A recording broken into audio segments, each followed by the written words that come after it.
नमस्कार दोस्तों। उत्तर प्रदेश के प्रयागराज में महाकुंभ मेले की तैयारियां काफ़ी जोरों शोरों में हैं। जी हाँ, इस महाकुंभ मेले की शुरुआत 13 जनवरी 2025 को सोमवार को पौष पूर्णिमा के दिन होने वाली है। और मान्यता ये है कि इस महाकुंभ मेले के दौरान संगम स्नान करने से जी हाँ, हम सभी को शुभ फलों की प्राप्ति होती है। जितने भी हमारे इतिहास में किए गए पाप होते हैं, चाहे वो छोटे पाप हों चाहे वो बड़े पाप ही क्यों ना, वो तमाम पाप इस स्नान से धुल जाते हैं। वहीं दोस्तों कहते हैं कि 100 छुए खा के बिल्ली हज को चली। क्या वो मुहावरा सही है या फिर दोस्तों क्या ये कथन बिल्कुल सही है? आपको क्या लगता है? सो गाइस, महाकुंभ मेले का समापन दोस्तों होगा 26 फरवरी 2025 को। लेकिन सदियों से चले आ रहे इस महाकुंभ मेले में मुसलमानों की एंट्री बैन होनी चाहिए, इस बात को लेकर के कभी भी चर्चा अब तक नहीं हुई थी। लेकिन इस बार जी हाँ, पहली बार हमारे भारत के साधु संतों के बीच में इस तरह की चर्चा निकल करके सामने आ रही है कि फिलहाल इस कुंभ के मेले में मुसलमानों की एंट्री बैन होनी चाहिए। जी हाँ, फिलहाल इस तरह का माहौल हमने आज तक कभी भी नहीं देखा था। हालांकि सरकार की तरफ से दोस्तों कोई आदेश नहीं आया है, ठीक है, ध्यान रखिएगा। ना ही केंद्र सरकार के द्वारा कोई आदेश आया है, ना ही दोस्तों योगी सरकार के द्वारा कोई आदेश आया है कि हम लोग एंट्री को बैन करेंगे।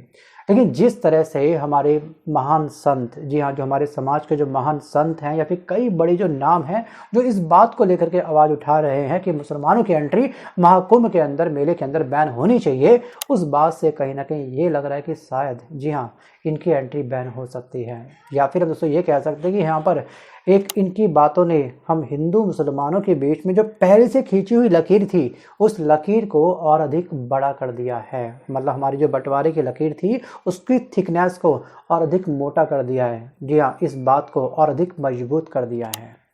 तो गाइस, एक तरफ इस लकीर के हिंदू खड़े हैं तो दूसरी तरफ इस लकीर के मुसलमान खड़े हैं। क्योंकि जब मुसलमानों के कुंभ में एंट्री की बैन की आवाज़ उठी है, जी हाँ, मुसलमानों की तरफ से भी जी हाँ, काउंटर करते हुए एक बयान जारी हुआ है। उन्होंने साफ साफ ये कहा है कि अगर ऐसा हुआ, जी हाँ, अगर आप कुंभ के मेले में, ठीक है, मुसलमानों की एंट्री बैन करोगे तो हम अपने दरगाहों से जी हाँ, हिंदुओं की एंट्री को बैन करेंगे। आखिरकार अब सवाल ये खड़ा होता है कि ये बैन आखिरकार कब बैन होगा, या फिर ये बैन का सिलसिला आखिरकार कब तक चलेगा? क्या मंदिर मस्जिद विवाद जो अभी हाल ही के दिनों में शुरू हुआ था उसने इस मांग को और अधिक पुख्ता कर दिया है? जी हाँ, एक मुहिम चलाई जा रही है। हर मस्जिद के नीचे हमको मंदिर दिख रहा है इस समय। हर मस्जिद को लेकर के हम लोग जांच की एक जी हाँ, दरकार लगा रहे हैं सुप्रीम कोर्ट से, या फिर दोस्तों जो हमारा कोर्ट होता है, हाई कोर्ट, वहाँ पर कि XYZ स्थान पर जांच होनी चाहिए। क्या हम लोग दोस्तों जो हमारा 1971 में जो एक्ट लाया गया था, जी हाँ, क्या हम उस एक्ट का खुद ही उल्लंघन कर रहे हैं या उस एक्ट को क्या हम लोग खुद ही धराशायी कर रहे हैं? इस तरह की मांग को उठा करके, और अभी हाल ही में चंद दिनों से लगातार यही मांग आ रही है कि यहाँ पर कुंभ के मेले में आखिरकार मुसलमानों को बैन करना चाहिए। क्या देश में दोस्तों हिंदू मुसलमानों के बीच में एक खाई खोदने का प्रयास करा जा रहा है? जी हाँ, इन सभी संतों के द्वारा, इन सभी महान नेताओं के द्वारा, या फिर दोस्तों हमारे कान काफ़ी कच्चे हैं, कोई भी कान हमारे बड़ी आसानी से भर देता है। ध्यान रखिएगा कि शरीर में चढ़ने वाला जो जहर होता है उसका तो इलाज हो सकता है एक बार को, लेकिन जो कानों का जहर होता है उसका इलाज नहीं होता। आपको याद होगा केकई और मंथरा, जी हाँ, क्या हुआ था उनके बीच में, और हमारे भगवान श्री राम जी को मिला था 14 वर्ष का वनवास। सोचिए, केवल उनके कान काफ़ी कच्चे थे, वहाँ पर कान को भर दिया और फाइनली उन्होंने क्या मांगा कि यहाँ पर लक्ष्मण को मेरा सिंहासन मिलना चाहिए। जी हाँ, लक्ष्मण को इसका, हमारे इस राज्य का बनाइए क्या, राजा, और फिलहाल श्री राम को दीजिएगा 14 वर्ष का वनवास। सोचिए, कान कच्चे थे, वही तो हुआ। और यही चीज़ कहीं ना कहीं हमारे साथ भी हो रही है। हम हिंदू मुस्लिम के बीच में एक दीवार खड़ी कर दी गई है क्योंकि हमारे कान काफ़ी कच्चे हैं। हम सभी कहने कि जॉम्बी बनते जा रहे हैं। मतलब कि चंद वीडियो हमने देख लिए हैं कि वो किस तरह से हमारे खाने की वस्तु पर थूकते हैं, और लगातार हमने दोस्तों ये मान लिया कि तमाम मुसलमान क्या होते हैं। जी हाँ, ये सभी के सभी हिंदू धर्म के लिए बहुत बड़ा खतरा है। आप देखिएगा हमारे ही देश के अंदर काफ़ी सारे प्लेयर ऐसे हैं, जी हाँ, जो मुसलमान हैं, जो देश का नाम रोशन कर रहे हैं, भारत देश का नाम। काफ़ी सारे ऐसे एक्टर हैं जो मुसलमान हैं, जो देश का नाम रोशन कर रहे हैं। अन्य फील्ड में भी बहुत सारे ऐसे लोग हैं। क्या यहाँ पर पाँचों उंगलियाँ अब हमारे लिए इक्वल हो चुकी हैं, या फिर पाँचों उंगलियाँ इक्वल नहीं होती हैं? आपको क्या लगता है? वीडियो को पॉज करके आप मुझे कमेंट जरूर करिएगा। वापस हम दोस्तों टॉपिक की तरफ। सो गाइस, यहाँ पर काफ़ी सारे बयानबाजी निकल करके ये आ रही है। अभी हाल ही में बीते 4 नवंबर को अखाड़ा परिषद ने एक प्रस्ताव पास किया था। जी हाँ, इसमें साफ साफ ये कहा था कि मुसलमानों की एंट्री बैन की जाएगी, ठीक है, महाकुंभ के मेले में। और मेले में गैर हिंदुओं का प्रवेश क्या होगा, वर्जित होगा। वर्जित मतलब जो मुसलमान हैं, ठीक है, उनकी यहाँ पर आने आने की एंट्री क्या रहेगी, अब बैन रहेगी। जी हाँ, ये कहा है आपका अखाड़ा परिषद के अध्यक्ष रविंद्र पुरी ने। जी हाँ, उसके अलावा इन्होंने ये भी कह दिया था कि कुंभ में लाखों साधु संत आने वाले हैं, और अगर किसी भी गैर सनातनी ने, जी हाँ मतलब मुसलमान ने, हमारे इस स्थान पर जी हाँ कुंभ के मेले में अपनी दुकान लगाते हैं और पकड़े जाते हैं तो उनकी हम लोग पिटाई करेंगे। जी हाँ, अगर कोई भी दुकान खोलेगा या फिर टी स्टॉल लगाएगा कुंभ के मेले के अंदर तो उसके ऊपर तगड़ी कार्रवाई होगी। जी हाँ, अगर वो दुकान लगाएगा खाने वस्तुओं की तो पक्का वो उसमें थूकेगा। सोचिए, उनके मजहब में यही सिखाया गया है। इन्होंने ये बयान दिया है सोशल मीडिया प्लेटफॉर्म पर अपने, या फिर हम कहते हैं पत्रकारों को। ये चल रहा है आज के टाइम पर, हिंदू हिंदू मुस्लिम मुस्लिम आओ आओ करें। पहले था हिंदू मुस्लिम सिख ईसाई आपस में सब भाई भाई कहने के इस कथन ने दोस्तों, अब जो अस्तित्व है ना वर्तमान के समय ने, ये अस्तित्व कहने के अपना ये कथन अब खो बैठा है। तो गाइस, इसके अलावा दोस्तों एक महंत है अखाड़ा परिषद के, एक महामंत्री है जिनका नाम है दोस्तों महंत हरिगिरी। अब इन्होंने ये कह दिया कि महाकुंभ मेले में सिर्फ सनातन को ही जी हाँ प्रवेश मिलेगा, लेकिन इतिहास में ऐसा कभी नहीं हुआ है। अगर यहाँ पर दोस्तों उनको प्रवेश मिलेगा, क्या ये प्रैक्टिकल है? 40 करोड़ से अधिक की संख्या में इस बार कुंभ के मेले में लोग आने वाले हैं। आप हिंदू मुस्लिम की पहचान कैसे करोगे? आधार कार्ड देख करके, ठीक है। भारत के अंदर आधार कार्ड बड़ी इजीली फर्जी तरीके से बन जाता है। क्या आप आधार कार्ड को स्कैन करके उनका बायोमेट्रिक स्कैनिंग करके क्रॉस चेक कर सकते हो क्या वो फेक है या फिर नकली है या फिर क्या फिर असली है? नहीं कर सकते हो। क्या ये चीज़ प्रैक्टिकल है? बिल्कुल नहीं है। और दोस्तों दूसरी तो आपको याद होगा कि जिस तरह से यहाँ पर जो हरिगिरी है उनका बयान आया था। जी हाँ, जिस तरह से लगातार पर्सनैलिटी बहुत सारे अपने अपने बयान दे रहे हैं। अभी हाल ही में आपको याद होगा कि बागेश्वर धाम के धीरेन्द्र शास्त्री का भी एक बयान आया था। उनकी तो इनफैक्ट दोस्तों सनातन धर्म बचाओ की एक मुहिम चलाई गई थी, एक रैली निकाली गई थी। वो अलग बात है कि बीच में दोस्तों ये क्या हो गई, बीच में ये ब्रेक हो गई, इनकी तबीयत खराब हो गई थी, ठीक है। इनको डिहाइड्रेशन हो गया था धीरेन्द्र शास्त्री जी को। उसके बाद में दोस्तों इस जो यात्रा था उसको बीच में रोक दिया गया कुछ समय के लिए। इन्होंने खुद ये कई बार अपने इंटरव्यू में कहा है कि उनका एक फ्रेंड था जो मुसलमान था, उस फ्रेंड ने जी हाँ यहाँ पर उनकी बहन की शादी में एक बहुत बड़ी मदद करी थी, और आज ही ये जी हाँ इस धर्म के खिलाफ खड़े हो चुके हैं। जी हाँ, आज के टाइम पर धीरेन्द्र शास्त्री जी इन मुसलमानों को एंटी सनातन कहते हैं, और साफ साफ अपने इंटरव्यू में कई बार ये बोलते हैं कि जो व्यक्ति थूक कांड करते हैं, जो हमारे पंडालों में आग लगाते हैं, जी हाँ उनके राम के कामों में आखिरकार उनका क्या काम? जी हाँ, जो राम को नहीं मानते। सोचिए, साफ साफ इस तरह की बयानबाजी आपने इनके इंटरव्यू में कई बार देखी भी होगी, ठीक है, सुनी भी होगी। लेकिन क्या लगता है आपको, क्या वास्तविक रूप से इनकी एंट्री कुंभ के मेले में बैन कर देनी चाहिए? जी हमको फर्क नहीं पड़ता इनकी दरगाहों से, बैन करना कर दो, हम कौन से जाते हैं। आप किस तरह की विचारधारा रखते हैं? क्या 5 उंगलियां इक्वल होती है या फिर नहीं होती? क्या आप इस विचारधारा के इंसान हैं? वीडियो को पॉज करके मंथन करके आप मुझे कमेंट जरूर करिएगा। वापस आता हूँ टॉपिक की तरफ। दोस्तों चंद महीनों पहले आपको याद होगा कि हमारे जो हिंदू मुसलमानों के बीच में जो प्यार मोहब्बत हुआ करता था वो आज के समय तक आते आते अब पूरी तरीके से जी हाँ समाप्त हो चुका है। आपको याद होगा कि बहरिश में क्या हुआ था, जी हाँ हिंदू मुस्लिम के दंगे हुए थे। बाराबंकी में क्या हुआ था, हिंदू मुस्लिम के बीच में एक बहुत बड़ी झड़प हुई थी। उसके बाद आपको याद होगा कि संभल के जामा मस्जिद के नीचे हमको अपना मंदिर मिला है जहाँ पर कल्कि भगवान का हमारे अवतार होने वाला है। उसके बाद जी हाँ यहाँ पर संभल में एक दंगा हुआ था जिसमें बहुत सारे युवा मारे गए थे। अब दोस्तों इसकी ऐसी बातों की एक लंबी चौड़ी फहरिस्त है, एक बहुत लंबी चौड़ी लिस्ट है, और इस बात को लेकर के डिबेट भी लगातार न्यूज़ चैनल पर, गोदी मीडिया पर चलती रहती है, राइट। अब यहीं पर दोस्तों हमारी इस बात को जो हम कह रहे हैं, हमारे सनातन धर्म के दोस्तों जो संत महात्मा वगैरह लोग हैं कि आखिरकार एंट्री बैन होगी, इस बात को लेकर काउंटर करते हुए जी हाँ प्रतिक्रिया देते हुए समाजवादी पार्टी के सांसद जियारुद्दीन रहमान बर्क ने जी हाँ साफ साफ ये कह दिया कि कुंभ में मुसलमानों की एंट्री अगर बैन हुई तो फिर हम अपनी दरगाह में जी हाँ अपनी दरगाह से हिंदुओं की एंट्री को बैन कर देंगे। यानी कि बैन का खेला अब शुरू हो चुका है। जी हाँ, कब समाप्त होगा अब ये बताएगा आने वाला वक्त, होगा या फिर नहीं होगा, थिंक अबाउट इट। तो सर खास बात यह है कि सदियों पुराने कुंभ मेले को लेकर के इस तरह की मांग आज तक कभी नहीं उठी है, ना ही किसी शासक ने जी हाँ इस तरह के कोई कदम उठाया है।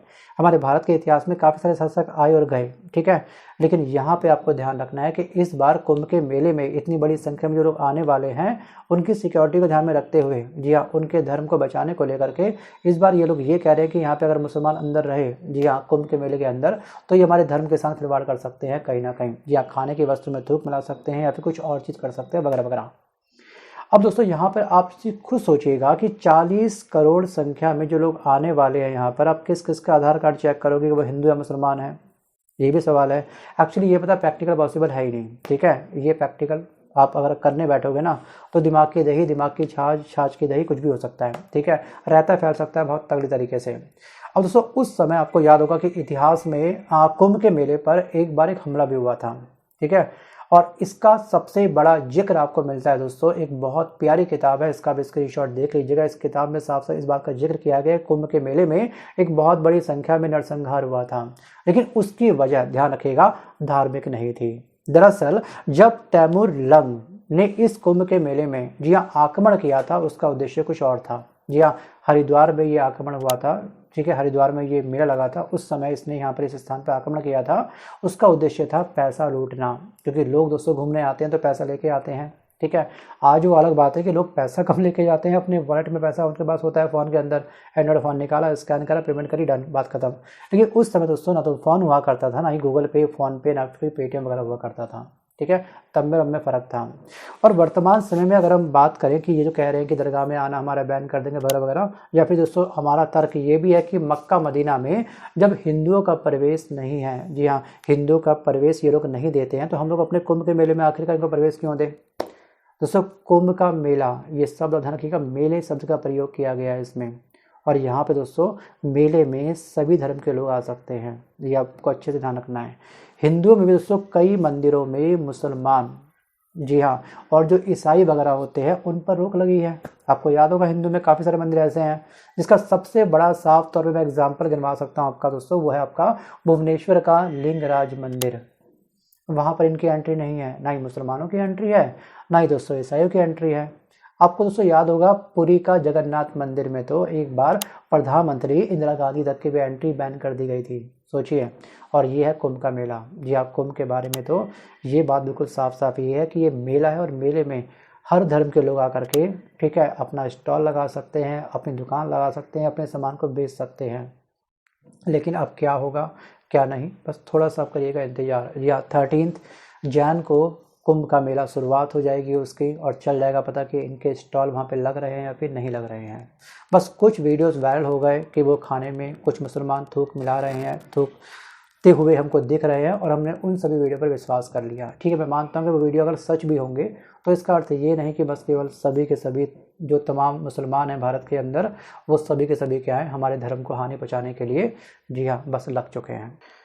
दोस्तों प्रयागराज में, जी हाँ, जहाँ पर कुंभ का मेला लगना है, उस स्थान पर मुसलमान बहुत बड़ी संख्या में रहते हैं, और उनमें से कई मुसलमान इस कुंभ मेले के दौरान अपनी दुकानें वहाँ पे लगाते हैं, अपने स्टॉल वहाँ पे लगाते हैं, और ये मेला, जी हाँ, ये कुंभ का मेला उनकी रोजी रोटी का एक बहुत बड़ा जरिया है। लेकिन कुछ वायरल वीडियोस ने हमारे भारत देश के अंदर एक ऐसा माहौल बना दिया है कि तमाम मुसलमान, जी हाँ, हमारे खाने में, जी हाँ, थूकते हैं, या फिर हम उन पर इतना सा भी भरोसा नहीं कर सकते हैं। सो गाइस, आपका क्या परसेप्शन है, आप बिल्कुल स्वतंत्र हैं। जी हाँ, तमाम मुसलमान एक जैसे होते हैं, हमको इनसे खतरा है या फिर खतरा नहीं है। जी हाँ, आप केवल अपनी नॉलेज गेन करिए, ठीक है, जो भी आपका डिसीजन होगा वो डिसीजन आप अपने अकॉर्डिंग लीजिएगा, और इसमें कोई दो राय नहीं है। वर्तमान समय में जब मैं वीडियो रिकॉर्ड कर रहा हूँ दोस्तों, आज है आपकी 2 जैन, अभी तक ध्यान रखिएगा केंद्र सरकार की तरफ से या फिर इस राज्य की सरकार, जी हाँ, योगी सरकार की तरफ से, योगी आदित्यनाथ की तरफ से